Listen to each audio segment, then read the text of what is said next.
E aí, bora falar de SEO?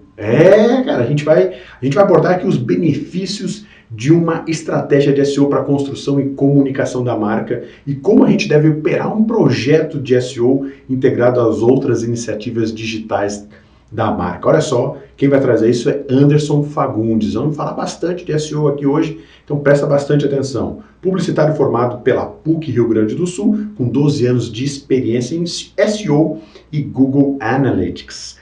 Antes de fundar a Lume, atuou em e-commerce e agência digital. Possui especialização em design estratégico e estudou arquitetura de informação, UX e otimização de conversão. Já esteve na China, conhecendo o maior ambiente de e-commerce mobile do mundo, além de frequentar os principais eventos da área. Anderson, explica para nós aí como é que a gente pode utilizar o SEO para, fazer aí melhorar a nossa comunicação da marca. Bom dia, pessoal. Eu sou o Anderson Fagundes, da Lume. Estou aqui para apresentar para vocês hoje o nosso estudo, a nossa pesquisa que mostra como usar SEO como uma estratégia de branding. Então, vou compartilhar com vocês um pouco desse estudo. Espero contribuir muito para dar uma outra visão de como conduzir o SEO dentro do negócio. Para começar, existem diversas místicas sobre SEO no mercado. Uma delas, apenas uma delas, das várias que existem, é que SEO é uma atividade exclusivamente de performance. Os líderes, os gestores costumam colocar na mesma balança com mídia, com performance, com mídias com origens de tráfego que a gente vai avaliar por resultado diretamente. Vai calcular ROI, basicamente, vai ver resultado sobre esforço. E aqui a gente vai abordar, vai trazer uma visão de quais são os benefícios da estratégia de SEO para a construção de marca e como operar um projeto de SEO integrado a todas as outras iniciativas digitais da marca neste contexto de imagem de marca, de construção, de branding dentro do mercado digital. Basicamente, de forma bem rápida aqui, eu queria apresentar a Lume. Então, nós somos uma consultoria especializada em SEO e Google Analytics. A gente atua no mercado já há 7 anos, no mercado brasileiro. Mais recentemente, desde o ano passado, a gente já tem algumas contas no exterior. O Christian e eu, fundadores da empresa, a gente tem 12 anos de mercado já, então tem bastante bagagem, muita expertise, muito case para trazer. E algumas das marcas do nosso portfólio atualmente são Panvel Farmácias, a operação da Arezzo nos Estados Unidos, as marcas Coach, Superlógica, iPlace, Piccadilly, Madesa, entre outros, e além de outros projetos que a gente atende através de agências digitais também. A nossa missão como negócio é ser parceiro dos nossos clientes, motivado e comprometidos em gerar novos resultados, sendo incansáveis na busca de soluções. E quando eu falo parceiros dos nossos clientes, eu não digo somente empresas, como eu mencionei, a gente procura atender agências também, sendo um parceiro especialista em SEO e Analytics, complementando os serviços normalmente dessas agências. E por fim, de forma bem breve mesmo, alguns dos formatos de trabalho que a gente atua dentro de SEO com projetos de consultoria mais longo prazo, com outsourcing, onde a gente aloca recursos, pessoas, especialistas de SEO dentro da operação dos clientes, como se fosse SEO funcionário, mas ele tem todo o background da Lume por trás, suportando ele. Projetos de migração, troca de domínio, troca de plataforma, todos os cuidados que precisa ter para SEO, jobs pontuais de qualquer que seja a natureza. Da mesma forma, dentro de Analytics, projetos de consultoria mais completos, setups, instalações, configurações iniciais, auditorias, quando o cliente sente que não tem confiança nos dados ou os dados têm uma discrepância muito grande em relação a outras ferramentas, é um trabalho comum também, e projetos de governança, de fazer toda a gestão ao longo do tempo de Google Analytics, Tag Manager e toda a estrutura de Analytics do cliente. Se vocês quiserem conhecer um pouco melhor, convido vocês a acessar lume.cc e vão saber do que a gente trata no dia a dia. O objetivo realmente aqui não é nenhum jabá, é mais trazer um pouco de o que é essa experiência que a gente está trazendo em cima desse estudo, de SEO como estratégia de branding. Quem somos nós para falar sobre isso? Queria trazer um pouco desse background do que a gente faz para justificar essa expertise. Então vamos começar, começando do início, dos conceitos iniciais. O primeiro ponto que a gente precisa falar a respeito é sobre branding. O que é branding? A gente tem essa citação do livro The Brand Gap, que diz que uma marca é a intuição que as pessoas têm sobre um produto, serviço ou organização. Essa marca, ela é melhor definida a partir da percepção que o público tem dela do que o que a empresa diz que ela é, né? Como eu acabei de falar, a Lume é uma empresa especializada em procura ser parceira dos seus clientes. Será que o cliente tem realmente essa percepção de que nós somos parceiros, de que a gente está ali comprando problemas junto com eles, ou está só devolvendo mais problemas e tendo uma postura de um fornecedor e não de um parceiro? Então, essa diferença entre o que a empresa pensa, diz, e o que o público dela percebe, o que o mercado percebe, talvez essa seja a miopia, o desfoque que a gente tem na visão de branding, da construção de cada marca. E aí, por fim, um ponto extremamente importante aqui além de medir as ações que a empresa faz de comunicação, é muito importante avaliar o impacto dessas ações na interpretação do público, porque, de novo, é o que o público vê, é o que o público sente, é o que ele percebe, e não aquilo que a gente está emitindo e dizendo pura e simplesmente. E aí a marca, ela se traduz em pelo menos 2 momentos, né, a interação com a marca. Ela é um misto de, primeiro, a confiabilidade que essa marca transmite, né, o quanto eu, conhecendo muito ou pouco dessa marca, me sinto confiante de iniciar um relacionamento com ela. E o segundo ponto é a satisfação pós-relacionamento ou pós-consumo para alimentar esse ciclo. Afinal, em um outro momento, quando eu reconsiderar novamente uma marca, uma solução, eu já tenho uma experiência prévia que foi positiva ou negativa, e isso vai pender também, né, para o bom ou para o ruim, mas vai impactar da imagem que eu tenho dessa marca como consumidor. Então, não é só o pré, não é só a imagem de marca, não é só a publicidade, o buzz que a gente faz em cima de um negócio, de uma marca, mas a relação e a satisfação do cliente, ela é totalmente dependente, porque ela causa essa reação que ela vai, no próximo ciclo, né, lá no início, se tornar a confiabilidade, né? Afinal, se eu tive uma relação ruim com essa marca numa experiência passada, eu não tenho a confiança que eu preciso para nutrir de novo um relacionamento com ela. E aí, branding, né? O conceito aqui, o que é o branding, né? Ele é um verbo que vem de brand, ele é o ato ou a ação de promover uma marca, né? Algo aqui que todos os profissionais de marketing, de publicidade, de agências já estão extremamente familiarizados com a marca. Mas é basicamente isso, né? Todo o esforço que a gente faz, todas as ações que a gente faz para promover uma marca, para tornar essa marca conhecida, considerada, consumida no mercado. E aí, quando a gente fala nos meios digitais, né, de branding versus performance, né, a minha apresentação iniciou falando que existe uma mística que SEO é extremamente relacionada à performance. Sim, existe um esforço de performance dentro dos projetos de SEO, mas a gente pode falar também de SEO como uma ferramenta de construção de marca, de branding. Então, como isso se tornou comum, né, com o advento da internet e as mídias digitais, toda a capacidade de mensuração que a gente tem nas mídias digitais, afinal, todo esforço digital, ele gera dados, né, a gente tem um feedback, ele é uma comunicação em 2 vias, né, eu envio o emissor envia essa mensagem, o receptor envia dados de volta sobre o consumo, a gente consegue mensurar praticamente tudo dentro do digital, e a gente acabou ficando viciado, né, então, tudo no digital tem que ser mensurado, tem que ter performance, tem que ter ROI, tem que dar retorno sobre investimento, né, o ROI é a sigla para isso. Então, acabou que nos últimos anos, com o crescimento das mídias digitais, a gente acabou ficando um pouco viciado nessa pegada de performance. Então, se eu faço investimento em SEO, seja numa consultoria, seja em recursos, seja em melhorias, em produção de conteúdo, qualquer que seja a frente, isso precisa me dar um retorno. Porém, a gente acabou perdendo um pouco a noção que se tinha lá no tempo do offline, né, da propaganda, da publicidade tradicional, em que a gente se preocupava muito mais em construir uma marca, porque a gente não tinha essa correlação de resultado tão imediata.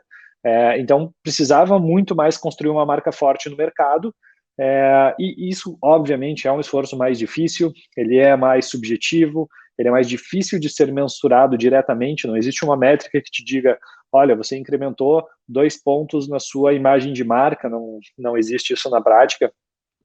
Então, isso acaba desestimulando também ter esse apego, né? Tanto da relação da agência para o cliente e do cliente para a agência, que acaba também, muitas vezes, criando um relacionamento, um contrato a partir de ROI, né? Existe uma exigência de ROI em muitas negociações com agências. Então, por todo esse cenário, acaba que a gente fala bem menos sobre branding atualmente e muito mais sobre performance. E aí, quais são os benefícios de construir uma marca, né? Se é tão mais difícil, se é tão mais subjetivo e difícil de mensurar, por que a gente fala sobre construir uma marca, né? A marca, ela é um atributo importantíssimo dos assets, dos ativos de uma empresa, porque, primeiro, ela protege a empresa contra flutuações de mercado, né? Então, o mercado varia, vamos trazer aí para um cenário macroeconômico recente, né? A pandemia do coronavírus em 2020. Isso jogou o valuation, jogou o preço de ação das empresas lá embaixo, por toda a especulação de mercado e tudo mais, mas quer dizer que a empresa perdeu valor necessariamente? Ela deixou de gerar resultados, a marca dela deixou de ser percebida ou benquista pelo mercado? Então, essa variável marca, ela pode ser uma proteção contra todas essas flutuações que são naturais do mercado, né? O mercado é cíclico, de tempos em tempos ele tem quedas e picos, e a marca ela pode ser um atenuador do quanto essa flutuação vai impactar em resultados. Protege também a empresa contra a enorme competição e variedade de produtos e serviços que tem no mercado hoje, com pouquíssima diferenciação entre si. Então, muitas vezes, a marca é um diferencial. Por quê? Porque ela estabelece confiança, talvez já estabeleceu relacionamentos satisfatórios no passado, e isso vai contar à medida que você volta a consumir, volta a comparar ela com outros players, você já tem uma relação positiva, já tem um carinho, já tem aquele sentimento para com essa marca. Então a gente vai ver que todas as questões relacionadas à marca, elas tocam muito mais no sentimento do que na razão, né, quando a marca ela é bem construída. Ela pode incrementar também a satisfação, a lealdade dos consumidores, né, isso muito em relação à percepção. Ela reduz a sensibilidade do público ao preço, então você pode ter práticas de preços levemente, talvez consideravelmente superiores em negócios, em produtos que têm uma marca bem consolidada, frente a negócios que não têm, e que aí realmente, ao invés de diferenciação, elas precisam ter um apego a preço, né, a ser o mais barato, mais acessível. E reduz também a resistência dos usuários no momento da conversão, que é aquele momento de botar o cartão de crédito, clicar no botão comprar, e o quanto você tem segurança com esse ambiente, com essa marca, para fazer essa compra, né? Não digo só em relação a roubarem dados do cartão, mas pensando no e-commerce, né, quando você faz a primeira compra, a primeira interação com uma marca nova que você não conhece tanto, fica aquela dúvida se você vai realmente receber o produto na sua casa, né, ou não, se vai desaparecer, ou se vai vir uma caixa com um tijolo, como acontecia no início da relação com as marcas que importavam direto da China, e por aí vai. Então tem uma série de dúvidas e desconfianças que são naturais do mercado, né. Existem, infelizmente, muitos negócios, muitas empresas, pessoas que ainda aplicam golpes, principalmente no Brasil. Então, essa desconfiança ela é natural, ela é necessária, porém a marca, conforme ela consolida a sua visão de qualidade, a sua experiência positiva no mercado, ela tende a atenuar essa sensibilidade. Bom, existe um conceito bem importante aqui, que é o brand awareness. O awareness, em inglês, vem de conhecimento, então a gente traduz para conhecimento de marca. Isso não consiste apenas numa marca ser citada literalmente pelo consumidor, quer dizer o seguinte, não quer dizer que lembrar da marca, conhecer a marca, quer dizer que tu saiba dizer o nome dela na hora que te perguntam. Porém, consiste principalmente na percepção de valor e qualidade que os usuários têm sobre essa marca. Então, não necessariamente, acreditem vocês ou não, eu sei que é meio louco, mas não necessariamente a gente lembra do nome de uma marca na hora de mencionar. Qual é a sua marca preferida para bebidas destiladas? Não quer dizer necessariamente que venha um nome, que você vai verbalizar um nome de imediato. Porém, na hora da escolha, no supermercado, no e-commerce, vai fazer uma festa e vai dar uma sugestão para alguns amigos, qualquer que seja o cenário, essa marca vai vir com uma percepção. Então, eu acredito muito mais numa Absolute ou numa Natasha. o que essas marcas, o que o preço, o que a presença dela significa e que vai trazer esse conhecimento de marca, o quanto você conhece, o quanto você relaciona essa marca com sentimentos, com qualidades positivas. E aí, esse brand awareness, ele tem dois momentos importantes também, né? O primeiro é o que a gente chama de brand recall. É a lembrança da marca, é a capacidade que os usuários têm de guardar ela na memória, o nome, a marca, enfim, o que quer que seja o produto, e os sentimentos que ela promove. Então, de novo, não é uma lembrança racional, não é verbalizar o nome dessa marca, mas sim qual o sentimento, qual a percepção, o feeling que você tem sobre aquela marca, se ele é positivo, se ele é negativo ou se ele é inexistente no caso de uma primeira relação. Depois do segundo momento, é o brand recognition, é o quanto você reconhece uma marca a partir, né, a sua capacidade de reconhecer ela a partir dos elementos ou símbolos que remetem a ela. Aí a gente fala assim de logotipo, de displays, de stands de supermercado, de uma programação visual de um e-commerce, enfim, elementos gráficos aqui sim de uma identidade visual, né, física, que vão te remeter. E o que esse elemento vai fazer? Ele não vai somente te lembrar que aquela marca existe, que aquela marca é diferente daquela outra, mas ele vai despertar aquele sentimento que a marca construiu em você, né? Ele vai ser o gatilho para você sentir ou aquela alegria, aquela satisfação, aquela vontade de consumir esse produto, essa experiência, ou até aquela aversão e dizer, essa aqui não vai, essa aqui eu não compro. Então, esse ponto do brand recognition, ele é importante porque é a materialização de um gatilho que vai despertar o recall, a lembrança, o sentimento que a marca construiu em você. E aí vem todas as questões, como a gente vem falando, né? É subjetivo, é íntimo, é sentimental e pouco racional. Tanto é que a gente fala, por exemplo, que os esforços de branding, né? Toda a minha ação tentando promover, construir uma marca, o que a gente objetiva com isso é gerenciar como a marca é percebida pelo mercado, o que é algo muito difícil, né? Porque por cada pessoa ela pode ser percebida de uma forma diferente. Então, a gente tem que conseguir entender qual é a média desse sentimento para poder trabalhar com ela, né? Se precisa aumentar, diminuir, puxar para cá ou para lá. O quanto essa marca é lembrada, o quanto ela é consumida, o quanto ela é considerada. Aqui talvez tenhamos alguns fatores que podem ser um pouco melhor mensurados através da relação do cliente com a marca no digital. Como os consumidores se relacionam com a marca, tanto pré quanto pós-compra, né, antes e depois de comprar um produto, e o que eles falam dessa marca, nos seus canais de comunicação espontânea, como suas redes sociais, por exemplo. Então, existem diversas ferramentas e formas de medir, através das redes sociais, o que é falado, qual é o buzz que uma marca gera e se esse sentimento é positivo ou negativo, porque é talvez o principal canal dos consumidores se expressarem no mercado em relação às marcas. Quando a gente fala de ativos de marca, de assets, né, o que a gente quer dizer? Somente para ilustrar aqui, a gente fala do próprio produto ou do serviço em si, a gente fala do design, o quanto o desenho, a forma, a funcionalidade desse produto ou serviço, ele expressa uma identidade também. A gente fala de preço, de embalagem, de distribuição, propaganda, site, app, a presença digital como um todo, né, blogs, redes sociais, qualquer que seja o meio que a empresa se consolida digitalmente, entre outros ativos, sejam tangíveis ou intangíveis. Então, os pontos de contato são diversos e a gente precisa ter dentro da nossa capacidade de gestão como empresa, né, ter uma gestão em cima de todos esses ativos para que eles consigam transmitir a mesma mensagem ou o mesmo sentimento, né, que despertem o mesmo sentimento conforme as pessoas o utilizam.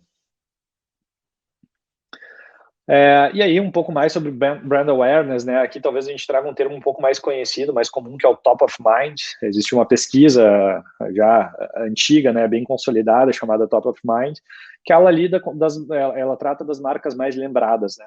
E quando a gente fala de marcas mais lembradas, marcas mais conhecidas, mais amplamente conhecidas, essas que vêm mais facilmente à lembrança dos consumidores, elas normalmente são mais consideradas dentro de um processo de compra, né? Então, não necessariamente às vezes até o fato dela ser mais lembrada por por um cenário neutro ou negativo, representa uma influência em relação a uma marca que ainda é pouco lembrada, pouco conhecida ou pouco relacionada com algum sentimento. Então, o top of mind, a marca mais reconhecida, ela tem também uma vantagem frente a esse processo todo de decisão de compra. E aí a gente começa a falar exatamente sobre isso, né? Como é que é essa jornada de compra? Como é que ela funciona? Como é que a gente lida com ela? A jornada de compra, ela é a representação desse processo, do caminho que os usuários têm, desde o momento em que eles percebem que eles têm um problema, que eles têm uma necessidade, até como eles compram essa solução, esse produto, esse serviço, e depois o constante relacionamento com a marca, mesmo após o momento de compra. Essa jornada, ao longo dela, os usuários podem interagir com a marca diversas vezes, através de diversos ativos, de diferentes ativos, seja relacionado ou ao produto, ou à comunicação, à distribuição, enfim, não existe um fluxo perfeito, né, mas por isso que, como eu comentei, é importante que a gente tenha uma certa gestão para que todos os ativos estejam passando a sua mensagem com consistência, porque essa relação vai se dar em diversos momentos através de diferentes ativos. Essa é a representação, né? Uma delas, existem várias representações de jornada de compra, de buyer's journey, como a gente costuma falar em inglês, mas é uma das talvez mais completas que a gente gosta bastante, porque primeiro ponto delas, ela não termina no purchase, ela não termina na compra. A relação com o usuário, com a marca, a relação usuário-marca, ela continua após a compra, e ela pode determinar a próxima compra ou a não compra novamente de uma marca. Então é muito importante considerar as etapas pós-compra. Mas a gente começa falando inicialmente, né, do momento de awareness, de conhecimento, onde eu lido com algum sentimento, com alguma necessidade, com algum problema que eu preciso resolver. Uma etapa de consideração, que envolve aí a tua pesquisa e o que tu considera a partir de uma solução, de comprar, de interagir com um produto ou com uma marca. Um momento de decisão de compra, um momento de retenção, então, quando eu faço com que esse usuário ele volte a consumir da minha marca, e um momento, talvez o suprassumo aqui da relação com as marcas, que é o advocacy, quando você é um advogado da marca, quando você defende essa marca, quando você compra essa marca de olhos fechados. Esse, como eu falei, é o suprassumo da relação do branding, né, e a gente pode falar aí de marcas mundialmente conhecidas por essa característica, como Coca-Cola, Apple, Samsung, algumas marcas de carro podem estar nesse nível e por aí vai. Cada mercado vai ter a sua lista aí de marcas mais queridas, onde eles formam não só clientes consumidores, mas sim advogados da marca. Começando, né, etapa por etapa, vamos falar inicialmente de awareness. Awareness, né, ou conhecimento de marca, é o momento inicial da jornada, quando um usuário recém toma a consciência de que ele tem um problema ou uma necessidade. Essa consciência, ela pode se dar ou através da própria percepção no dia a dia, por exemplo, acabou um produto na minha casa, bom, eu preciso buscar e comprar isso, ou estragou um equipamento na minha casa, estragou uma peça do meu carro, a partir de agora eu tenho um problema, a partir da minha percepção no meu dia a dia, ou ainda através de algum estímulo publicitário, né? Então a publicidade, os esforços de branding, os esforços do digital, eles podem sim promover, a gente nunca promove uma necessidade, né, mas a gente promove um desejo, a gente pode despertar a consciência para uma necessidade que estava ali embaixo, mas principalmente a gente desperta desejos nas pessoas. Então a publicidade, ela pode agir lá no início do trabalho, lá no awareness, com esse intuito de promover esse estímulo e despertar talvez o desejo em algumas pessoas. E aí, a partir desse momento do awareness, de tomar consciência sobre um problema, uma necessidade, dá para se dizer que esse usuário, né, ele não é o nosso cliente ainda, ele não é o nosso consumidor, ele é um usuário apenas iniciando a nossa jornada, ele está no mercado, né? A partir de agora ele busca uma solução e ele estará aberto a interagir com algumas marcas. Alguns gatilhos, né, para esse momento de problema, necessidade. O meu produto acabou, né, eu tinha algo em casa que se esgotou e eu preciso de um novo. Algum produto de compra recorrente, né, produtos que de tempos em tempos, vamos lá, por exemplo, shampoo, é algo que, não eu, né, mas a maioria das pessoas tem uma necessidade recorrente de comprar um shampoo, um condicionador, sabonete, coisas do gênero. Desculpa pelo exemplo, se foi muito esdrúxulo, mas queria só trazer algo que não é um mercado de luxo, né, mas celular é algo de compra recorrente, né, ele tem uma vida útil dada aí, ele tem enfim, ele deixa de funcionar, ele deixa de servir de tempo em tempo e precisa recomprá-lo novamente, né, um modelo mais atual. Estou insatisfeito com a solução que eu possuo, independente do que quer que seja, uma roupa, um acessório, algo para casa, para o carro, para as crianças, enfim, o que for. Novas necessidades ou novos desejos, né? Novidades no mercado, coisas que eu não tenho ainda, que eu sei que o meu vizinho tem, que eu vi na casa de alguém, que é muito legal, eu quero consumir também. Um produto que desperta o interesse por outro produto complementar. Então, se eu comprei agora um notebook novo e aí com uma resolução melhor de tela e eu quero agora um monitor melhor também, porque o meu era muito antigo, para explorar essa resolução de tela. Ou eu comprei um videogame e eu preciso de um acessório, de um console, de uma câmera, de algo para complementar essa compra. Um lançamento de um produto novo, né? Enfim, que quer que seja uma inovação, e também influência de mídia ou grupos sociais, né? A influência dentro de redes sociais, o quanto a gente vê as pessoas consumindo, né? Famoso gramado do vizinho na vida de Instagram. Então eu vejo que esse cara surfa, tem uma vida na praia e eu quero passar a surfar, eu quero comprar uma prancha e ter a percepção de vida que eu tenho dessa pessoa. Enfim, trazendo exemplos aqui só para tentar ilustrar cada gatilho desses. Ainda falando sobre awareness, né? Nessa etapa da jornada, normalmente são utilizados, o que tende a funcionar melhor aqui, mídias massivas ou anúncios sem segmentação. Como eu falei, a gente ainda não tem nenhum estímulo, nenhum dado, nenhuma informação prévia do que essa pessoa precisa, do que ela procura. Então, talvez seja o momento da gente instigar com uma mensagem mais genérica e despertar possivelmente o interesse dela por consumir algo, né? E aí a gente fala aqui das boas e velhas receitas publicitárias, né? Rádio, TV, assessoria de imprensa. Atualmente a assessoria de imprensa tem ganhado muito peso de novo no mercado. Matérias em veículos digitais, mídia digital não segmentada. Então a gente já pode falar de campanhas de Google, de Facebook, de forma não segmentada, de forma mais ampla também. Quando a gente começa a falar sobre SEO dentro da etapa de awareness, e aí agora a gente começa a falar sobre SEO nesse processo todo, um ponto muito importante aqui é que o comportamento nessa etapa de awareness, de conhecimento de marca, de conhecimento de um problema do início da jornada de compra, ele é caracterizado por pesquisas no Google por palavra-chave de cunho informacional ou educacional. Normalmente esses termos são genéricos, não são transacionais, eles não mostram uma intenção de compra na palavra-chave que é pesquisada. Só voltando, dando um passo atrás, quando a gente fala de SEO, de resultado orgânico no Google, o ponto de partida sempre é uma palavra-chave, então a gente precisa cuidar muito dessa palavra-chave, porque ela tem uma intenção por trás dela, e quando a gente consegue chegar um pouco mais próximo do que é essa intenção de forma mais específica, a gente consegue ter estratégias, ações mais específicas também.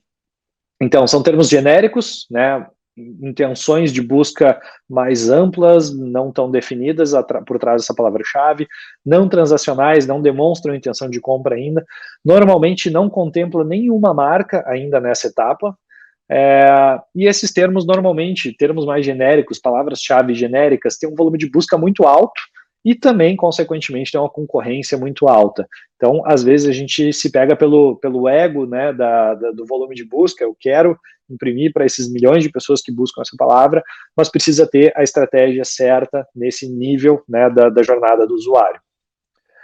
Esses termos genéricos, eles podem contemplar diversas intenções de buscas, e isso dificulta do lado de SEO o planejamento de um conteúdo, de uma landing page, porque eles nos dão poucas dicas, né, poucas especificações do que está sendo pesquisado, do que é relevante para esse usuário.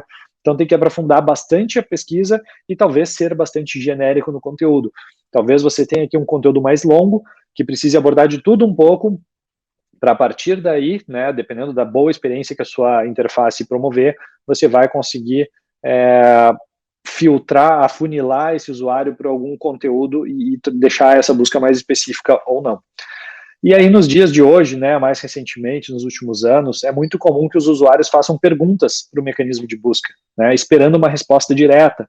Esse é o conceito que a gente chama de busca por voz, algo que vem mudando aí mais forte nos últimos 2 anos, quando a gente tem celulares e dispositivos de voz que as pessoas fazem a pesquisa através da voz e não mais digitando. E isso muda um pouco o comportamento de consumo também do mecanismo de busca. Nesse caso, a gente fala muito de perguntas e respostas, basicamente, a principal mudança que a busca por voz trouxe. E aí, a atuação aqui, nesse caso de busca por voz, ela é mais clara e específica, porque se eu faço uma pergunta, né, eu espero uma resposta direta, e aqui você tem mais insumos sobre o que produzir de conteúdo. Algumas ações, tá, de SEO, durante essa etapa de awareness. Em primeiro lugar, durante a sua pesquisa de palavra-chave, tente categorizar as palavras pela etapa na jornada de compra. Então, cria uma coluna lá do lado da palavra-chave que vai dizer jornada de compra. E aí você vai dizer se é awareness, consideration, purchase, retention ou advocacy, se for o caso. E aí vai te ajudar, né, identificando quais são essas palavras relevantes para cada etapa. Dentro de awareness, por exemplo, vai te ajudar a projetar landing pages e conteúdos informativos relevantes adequados à etapa de awareness. Outro exemplo, né, como a gente falou de busca por voz, é fazer otimizações específicas para o resultado zero, ou Zero Click Search, que é esse exemplo de o printzinho do lado que mostra uma pesquisa, por exemplo, de como saber se o Analytics está funcionando, e o primeiro resultado ele já traz um trecho de conteúdo tentando trazer uma resposta direta a essa pergunta. Então, esse é um caso clássico de como o Google otimiza seu resultado, tentando trazer uma resposta direta, já que isso é uma tendência do comportamento do usuário a partir do maior uso, né, da maior intimidade com mecanismos, com dispositivos que permitam fazer a busca por voz. Esse posicionamento em destaque, né, além de contribuir bastante nessa etapa, além de contribuir para o brand awareness, para o conhecimento de marca, já que a sua marca vai estar numa posição de destaque, né, a posição 0, seria o primeiro resultado possível dentro de uma busca orgânica do Google. Aí a gente entra na segunda etapa, a etapa de consideration. A consideração, né, após a gente tomar consciência de um problema, o usuário busca ou considera alguma solução no mercado. E aí, a partir de agora, os usuários passam a ter mais contato com marcas, seja por canais proprietários ou por canais de terceiros. Ainda é uma etapa informacional / educacional, porém agora ela é muito mais focada na solução do problema do que no problema e a necessidade, especificamente como era a etapa anterior. Os conteúdos aqui eles podem contemplar benefícios, comparativos, especificações, vai mudar o tom um pouco do conteúdo, da estratégia de conteúdo para quem quer abordar o usuário nessa etapa de compra. A etapa de consideração, esse é um ponto bem importante, aqui talvez seja a maior chance de você se destacar da multidão, com bons conteúdos e também com criatividade, né? Então, alguns canais que você pode explorar aqui, né, além do próprio site, blog da empresa, conteúdos de FAQ, né, de perguntas frequentes que você já tem da relação com seus usuários, através de canais de contato, de suporte, reviews, avaliações. Inbound marketing pode funcionar muito bem aqui, né, à medida que você promove um conteúdo, promove um formato, um tipo de conteúdo específico e as pessoas demonstram interesse, né, botam um e-mail, baixam isso, você entende que eu coloco esse cara numa régua de relacionamento por esse conteúdo aqui que ele demonstrou interesse. Então, afunila, né, ele mostra já que está numa etapa de consideração de uma solução especificamente. Veículos especializados, né, também uma ação de PR, de assessoria de imprensa, as próprias redes sociais. Aqui a gente começa a falar um pouco mais sobre comparadores, seja comparador de preço, comparador de especificações. Por exemplo, o mercado automotivo tem diversas ferramentas que comparam as especificações técnicas dos carros para você fazer uma avaliação mais detalhada, né? Qual que tem a maior potência, qual que tem maior torque, como é que é o consumo de cada um, você bota lado a lado para tomar uma decisão talvez um pouco mais embasada na razão na compra de um carro. E aí mídias digitais em geral, né, e também ações de remarketing, porque se você tem um segundo momento da jornada, talvez isso represente uma segunda visita do usuário nos seus ativos, talvez você já tenha lá, desde a primeira visita, um primeiro indício, um primeiro dado desse cliente, o que ele procura, o que ele está interessado, qual é o problema dele, e aqui talvez com remarketing, com ações de retargeting, você consegue reimpactar esse usuário, trazer ele de volta dizendo, olha, para você que tem esse problema, eu tenho essa solução, vem aqui conhecer. Então, pode ser uma das formas de você fisgar de novo a atenção do usuário ao longo dessa segunda etapa da jornada. Quando a gente fala sobre SEO na etapa de consideração, as buscas no Google aqui nessa etapa, elas podem abranger soluções, podem buscar por detalhes técnicos, por comparações, por avaliações, dúvidas, etc. Todas elas expressas por algumas palavras-chave em comum, em geral. Quando a gente fala de título e descrição de página, né, os snippets, o title da página e a meta tag description da página, que são os conteúdos que o Google puxa para compor lá no resultado, né, aquele resultado que você vê no Google é o título e a descrição daquela página que você está prestes a acessar se clicar no link. Então, esses títulos e descrições, que a gente chama de snippet, né, essa composição, eles precisam ser bem redigidos, no sentido de serem inteligentes, tá? A gente precisa mostrar para o usuário que você tem a solução para o problema para atrair o clique, né? Lembrando que a gente está lá no resultado do Google, o snippet é o seu anúncio, digamos assim, o seu anúncio no formato orgânico, e ele tem o objetivo de convencer o usuário a clicar no seu site, que você tem o melhor conteúdo, que você tem a melhor solução e que ele vai acessar o seu site para conferir isso. Então, essa formatação do título e da descrição, eles são muito importantes para convencer o usuário de que você deve ser considerado nessa etapa. Então, que você tem o conteúdo que ele precisa. Já o conteúdo, em contrapartida, né? Beleza, eu convenci o usuário, ele clicou lá no resultado e ele entrou na minha página. O meu conteúdo, ele deve entregar o que foi prometido no snippet, né? Essa é a premissa básica. Se eu falei para você que você vai encontrar tal conteúdo, que você vai executar tal ação dentro da minha página, isso precisa estar disponível, visível e acessível para o usuário.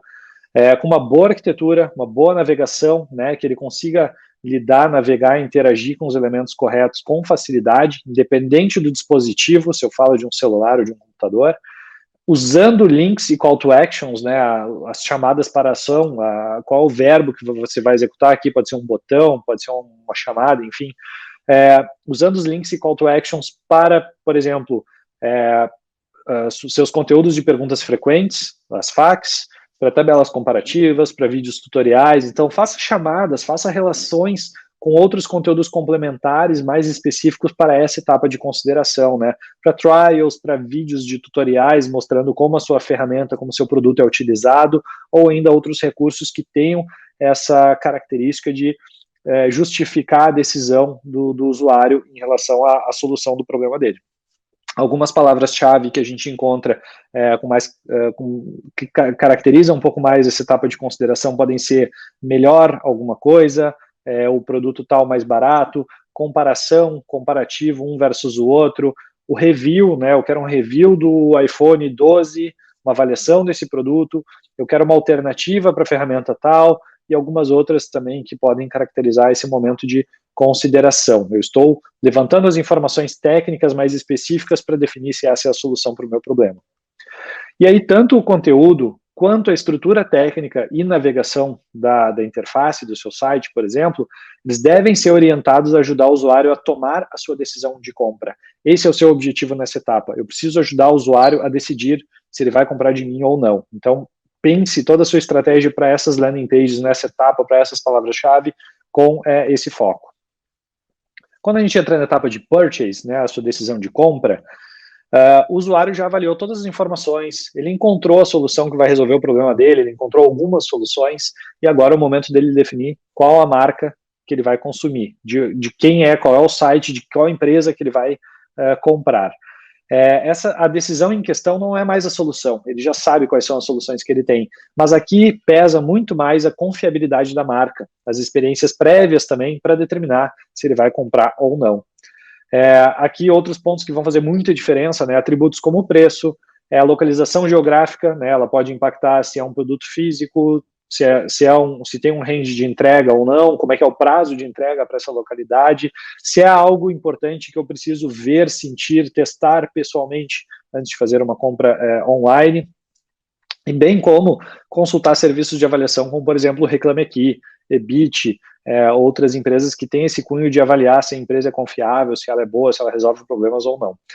As marcas que não possuem um grande brand awareness, não têm um conhecimento de marca, não têm uma imagem formada ainda no mercado, elas podem se utilizar de alguns gatilhos mentais também para influenciar esse momento de compra, né? Que é algo que a gente vem vendo muito na ascensão dos influenciadores, dos infoprodutores, né? São pessoas que ainda não têm uma experiência, uma marca consolidada no mercado, mas eles usam alguns gatilhos para te influenciar, para acelerar essa tua tomada de decisão.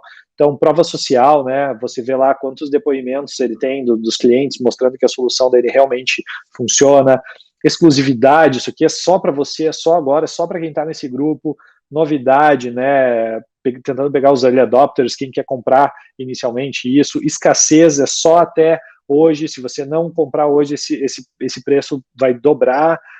Urgência também, né, de estimular essa tomada de decisão corrida, né, talvez impensada. E aí a experiência com a marca nessa etapa de purchase, ela é determinante, tanto no fator psicossocial, né, que essa imagem de marca representa, como na experiência de uso dos ativos da marca. Quer dizer o quê? Todo aquele sentimento, todo aquilo que a marca construiu, se chegar na hora do uso e a tua interface falhar, dar erro, tá travando, não consegui, não aprovou a minha compra por algum motivo, você joga fora toda a construção, né, todo o esforço feito ao longo de todas as relações com a marca, todos os anos de mercado e por aí vai. Então, após toda essa validação da marca, né, essa experiência de uso, ela tem um papel essencial. Afinal, sites, aplicativos, qualquer que seja a interface, quando ela demora para carregar, não exibe as informações de forma clara, eu não consigo entender se eu estou comprando certo, se vai chegar no tempo certo, se é esse preço mesmo ou vai ter alguma pegadinha no final, ou se está representando algum erro, isso leva o usuário a desistir da compra, né? E aí é o morrer na praia, né? Você fez tanto esforço para chegar até aqui, chegou aqui, a interface não condiz com tudo que você vendeu e estimulou o usuário. Então, a receita aqui para uma etapa de purchase primeiro, imagem de marca, né? A construção da imagem, todo o esforço de branding, isso, de novo, né? Ao longo do tempo, é subjetivo, é acumulativo, né? Então, precisa ser estimulado durante toda a vida do usuário. Os gatilhos que você pode utilizar, tendo um brand awareness alto ou não, podem ser utilizados. E aí ele vai também ajudar ou não a fechar essa compra. E, por fim, a experiência de uso, né? É realmente a interface ser fácil, não dá problema na hora que você vai fechar a compra, né? Quando a gente fala de SEO na etapa de purchase, tá? A intenção de compra, às vezes, ela é bem clara, através de algumas palavras como, por exemplo, comprar tal produto, preço da TV tal, desconto, promoção, são alguns atributos também que a gente procura em palavra-chave de caráter transacional, melhor também pode ser utilizado nessa etapa, ou outros também mais característicos de alguns segmentos. A experiência com a interface, então, como eu falei, ela é extremamente importante, tanto é que o próprio Google tem considerado a experiência do usuário cada vez mais dentro dos seus fatores de ranking, né? O algoritmo está sempre sendo atualizado e privilegiando sites que provêem uma melhor experiência para o usuário, para que esses tenham aí o seu melhor ranking dentro dos resultados do Google. Mais recentemente, a gente tem aí agora acontecendo, né, entre maio, junho, julho, um update do Google chamado, não chamado, mas enfim, que contempla as métricas chamadas de Core Web Vitals, que são especificamente para mensurar a experiência do usuário com a interface através de diversos fatores que não só o tempo de carregamento, como a gente vinha falando nos anos anteriores. Falando sobre SEO, tá, na etapa de purchase, as landing pages aqui, elas devem ser precisas. A gente fala de uma etapa de compra, então layout agradável, que inspire confiança para o usuário, de acordo com o padrão visual da marca, para não parecer que tu está saindo do ambiente da marca. Estrutura e conteúdo impecáveis, né? Aqui tem técnicas de copy também, de conteúdo persuasivo para essa etapa, e aí abordando todos os últimos detalhes e tentando confrontar aquelas objeções mais conhecidas na hora da compra pelo teu produto ou pelo teu serviço. E algumas boas práticas, tá? Título e descrição, de novo, né? Os snippets, título e descrição de página, que vai lá para o resultado do Google, usando call to action clara, chamada para ação, qual é o verbo, utiliza verbo no teu título, na tua descrição, e diz para o usuário, aqui nessa página tu vai executar tal ação, você vai comprar tal produto, você vai escolher o melhor presente para sua mãe no Dia das Mães, qual é o verbo que você vai executar dentro daquele conteúdo, qual é o mais adequado para descrever a ação do usuário dentro da página, conteúdo persuasivo, né, atentando para trial, bônus, perguntas frequentes também para trazer talvez estímulos a dúvidas que os outros usuários comumente já têm, política de devolução, de troca, atendimento, suporte, tudo isso pode ser importante no momento de compra, dependendo do produto, né? Se eu tiver algum problema, eu posso contar com essa empresa, como é que funciona? Se eu não gostar, eu posso devolver? Testemunhos, avaliações de clientes, elencar prós e contras também, aplicações práticas, tudo isso pode ser importante numa etapa de purchase. Boas práticas, tá? Lista clara de todos os benefícios do seu produto, do seu serviço, da sua marca, diferenciais se você tiver dentro do seu mercado. Processo de checkout simples e rápido, isso é matador, né? Quando a gente fala de e-commerce, existem estudos, técnicas de checkout rápido e prático para realmente não ser um atrito no fechamento de compra. O usuário já tomou sua decisão, ele só precisa conseguir colocar seus dados e fazer o pagamento e esperar isso em casa. Nesse momento a gente realmente não pode frustrar ou travar essa experiência. E aí, entrando na etapa de retenção, não menos importante, né? A jornada de compra ela não termina após a compra, tá? Se você não considera as etapas pós-compra, você está deixando muito dinheiro na mesa, porque todo o investimento que você fez de tempo, de esforço, de dinheiro, de mídia, de presença, para convencer o usuário a comprar de você, é a parte mais difícil, a parte mais cara. Agora você tem o usuário conquistado pela sua marca, né? Se você proporcionou uma boa experiência com todos os assets, e pessoas que já romperam com a barreira da credibilidade, da confiança, da segurança, elas estão dispostas a comprar novamente de você, elas são seus usuários mais baratos no mercado, porque você não precisa convencer eles novamente de fazer todo o processo, né? Então esse é o momento de você maximizar seus lucros, de você ter um custo por aquisição mais baixo, né? Porque o usuário já é seu, você não precisa pagar toda a mídia de novo, todo o seu caminhão de publicidade, porque esse cara deveria estar no seu CRM, e aí você tem um ponto de relação direta com esse usuário. Agora você tem dados sobre os seus clientes, use-os em seu favor, né? Não é errado fazer isso, o usuário está dando os dados em troca de uma relação. A primeira ação, vamos falar de um ponto inicial aqui para quem não faz nenhuma ação de retenção, tá? Primeiro ponto mais básico, manda um e-mail pedindo a avaliação do seu usuário após a relação, após a compra, a contratação, pedindo um feedback, né? Primeiro, para você melhorar a experiência dos seus ativos, né? Se ele pontuar ali que teve uma experiência frustrante de alguma forma, você tem insumos para melhorar isso, e avaliar a satisfação geral dos seus consumidores, né? E poder ir atuando em cima desses números também. Quem disse que branding não tem dados, né? Então, nessa etapa a gente tem.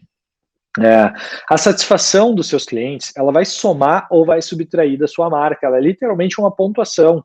Um cliente que teve uma experiência boa, mais um pontinho da sua marca lá, teve uma experiência ruim, menos 3 pontinhos, é o banco imobiliário da vida, você vai subir e voltar nesse caminho à medida que você provê boas experiências. Então, se a marca como eu falei lá no início, o que os usuários pensam e sentem sobre a sua empresa e não o que a sua empresa diz sobre ela mesma, a experiência de consumo é diretamente ligada, né, à construção da sua marca. Lidar com a insatisfação é imprescindível nessa etapa de retenção, tá? Não esquece o ego, esquece que as pessoas estão falando mal da sua marca, absorva isso. Comentários negativos, avaliações negativas são positivas quando você usa isso para melhorar. Então é preciso mostrar que você se importa, que você vai agir para compensar a experiência frustrada do usuário, fazendo com que isso não seja um fim da relação, tá? Então, se você errou, se a experiência foi ruim, existe tempo, existe espaço para remediar ela ainda. Então, por exemplo, políticas de devolução, reembolso, acesso fácil a suporte técnico, a garantia facilitada, são algumas ações que você precisa considerar para reter o seu usuário. Continuando aqui em retenção, outras fórmulas também de estimular esse relacionamento recorrente com a marca podem ser tutoriais, conteúdo sobre o uso de produto, manuais, vídeos, entre outros, qualquer conteúdo que você pode ajudar o usuário a consumir, a usar o seu produto, a conservar, enfim, qualquer que seja o teor também educacional, mas agora relacionado àquele produto que você sabe que ele tem em casa porque ele comprou de você. Tem alguns canais aqui, né, além de site da empresa, o próprio blog, conteúdos de FAQ também são importantes aqui, dicas e tutoriais, programa de fidelidade, algo que tem sido usado cada vez mais, assim como cashback, programas de estímulo, né, de reter o usuário, de fazer com que ele compre novamente de você a partir desses créditos, comunidades, canal no YouTube, né, comunidades de discussão acerca do seu produto, do seu negócio. E aí, como é que funciona o SEO dentro de uma etapa de retenção? As estratégias abordando diversos motivos que levam o usuário a buscar os seus conteúdos e podem acessar novamente o seu site ou aplicativo através do Google. Então, como eu falei, alguns exemplos, né? Comunicar atualizações, novas versões do produto, conteúdos educacionais que ajudam ele a usar o produto, a explorar novas funcionalidades, a extrair mais desse produto, dicas de aplicações práticas, como é que você usa isso no dia a dia, nas suas necessidades usuais, dicas de manutenção e conservação também para que isso dure mais, entre outros. Todo esse tipo de conteúdo pode ser promovido no sentido de interagir com o usuário nessa etapa de retenção, né? Ele já consumiu de você, agora o relacionamento continua, eu tenho uma série de conteúdos e de valor para entregar para você aqui, mesmo você já tendo comprado de mim. As pessoas normalmente recorrem ao Google também quando tem alguma dúvida ou alguma reclamação, e você está bem posicionado lá para esse tipo de consulta, pode ser uma vantagem estratégica, né? Então você tem ali no seu ambiente ferramentas para contornar essa experiência negativa. Sobre palavra-chave, nessa etapa varia bastante de acordo com o segmento, a marca, o tipo de produto, né? Mas você pode tentar buscar essas palavras-chave através das principais dúvidas que os usuários têm no seu histórico de relacionamento com o cliente, com a marca. A produção de conteúdos no pós-compra, ela deve ser focada nos temas já listados, com o objetivo de nutrir os usuários. E aí essa etapa, como eu falei, varia muito conforme o segmento. Você precisa realmente monitorar suas ações, as interações, toda a parte de suporte técnico, de atendimento do usuário, e tentar identificar essas oportunidades de conteúdo.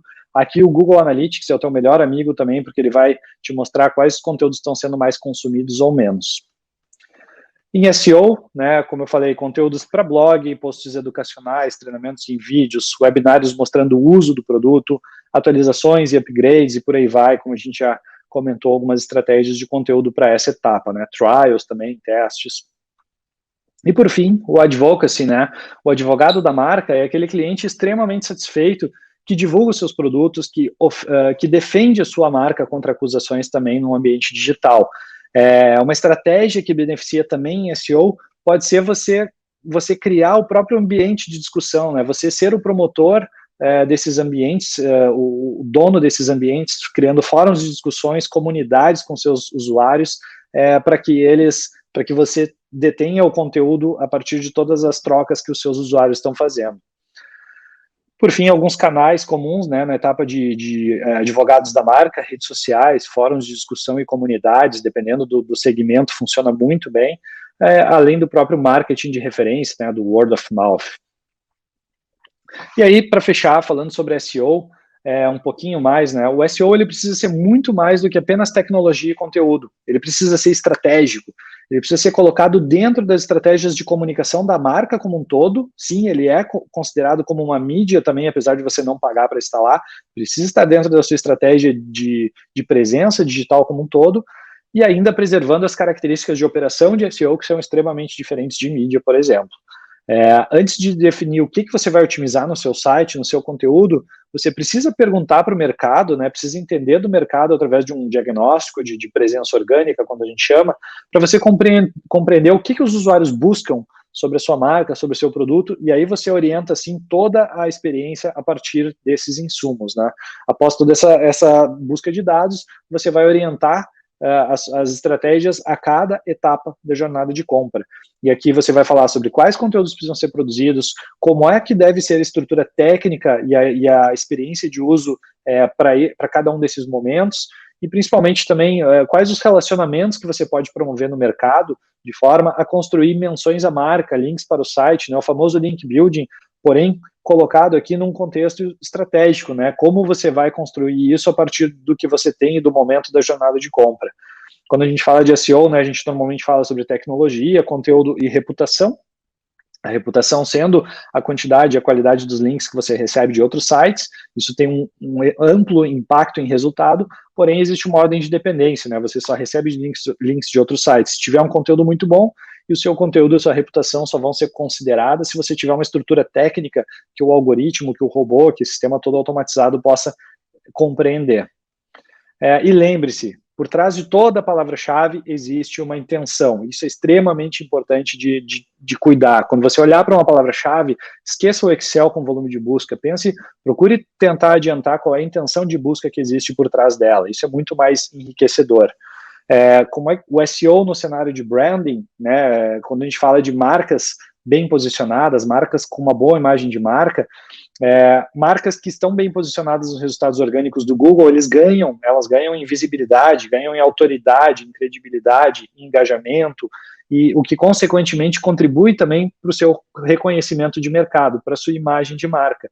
E por outro lado, né, outro lado da via aqui, uma marca altamente pesquisada, né, que se busca muito no Google por essa marca, pelos usuários aí através do Google, muito mencionada na internet, através de links, ela mostra que é uma marca reconhecida no mercado também. E isso também é um dos fatores de ranking, né? Então, quanto mais conhecida a tua marca, tende a você ter melhores posicionamentos também para pesquisas relacionadas ao teu negócio. Então, por isso que é uma via de duas mãos, né?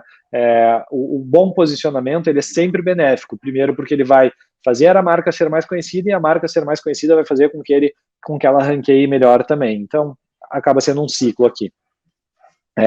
Um outro ponto bem importante, né, quando a gente fala de CTR, né, uma métrica bastante conhecida no mercado digital, tanto para anúncio quanto para resultado orgânico, o CTR é uma sigla para click-through rate, né, a taxa de cliques, é o clique dividido pela impressão.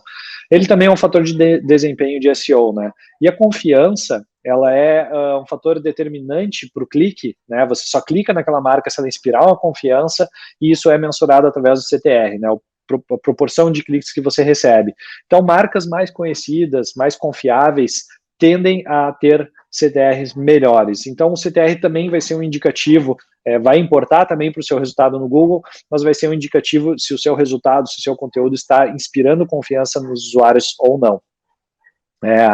Resultados orgânicos são posicionados a partir de relevância e credibilidade, tá? São fatores conquistados de forma natural e expressos com imparcialidade. Então, essa talvez seja a principal diferença comparando o resultado orgânico com resultado pago, com publicidade, com advertising, com publicidade digital, porque uma coisa é a marca promover ela mesma, ela falar dela mesma, e isso não inspira tanta confiança quanto usuários falando sobre as marcas, né, pontos de vista imparciais, né, e é isso que o Google procura promover, porque ele está te colocando lá a partir da sua relevância, do seu conteúdo, da credibilidade, da reputação, todos os fatores de ranking tentam trazer a naturalidade do seu conteúdo e o quanto você resolve problemas, o quanto você entrega conteúdo com relevância de forma natural, sem forçar a barra, sem nenhum acelerador desse processo. E aí, por fim, tá? Uma estratégia de SEO, ela sempre vai contribuir para a construção de marca quando essa marca tiver, primeiro, pleno conhecimento dos seus usuários, então você precisa conhecer o seu usuário, entender ele para prover a melhor experiência, o melhor conteúdo. Quando essa marca produzir conteúdos relevantes para os usuários, adequados a cada uma das etapas da jornada de compra, quando essa marca prover uma excelente experiência de navegação através dos seus ativos, quando essa marca também tiver uma ampla divulgação dos seus conteúdos e ações em diversas mídias, então mesmo o conteúdo que você produz pensando em se posicionar organicamente, é importante que você divulgue isso em outros canais, que você faça mídia para esses conteúdos, que você publique em redes sociais, que você faça ações de e-mail marketing. Quanto mais amplamente conhecido forem os seus conteúdos, mais ele tende a gerar tráfego, a gerar menções à marca, a ter um CTR melhor no Google e uma série de benefícios que vão ajudar você a ranquear melhor. E por fim, né, estabelecer um relacionamento verdadeiro e duradouro através de todos os seus pontos de contato. De novo, ponto de contato não é só o site, não é só entre em contato conosco, não é só o seu WhatsApp, o produto, a embalagem, o design, a comunicação, a distribuição. Se você tiver uma experiência sensacional nos seus ativos digitais, mas a sua experiência de entrega, de compra, o produto chega numa embalagem ruim, ele demora o dobro do tempo, isso tudo são pontos de contato e isso vai somar ou subtrair a sua marca também e vai impactar na sua construção de marca. Muito obrigado, ficam os meus contatos, se vocês tiverem dúvida, quiserem explorar e colaborar nesse estudo, vai ser um prazer também. Fico à disposição.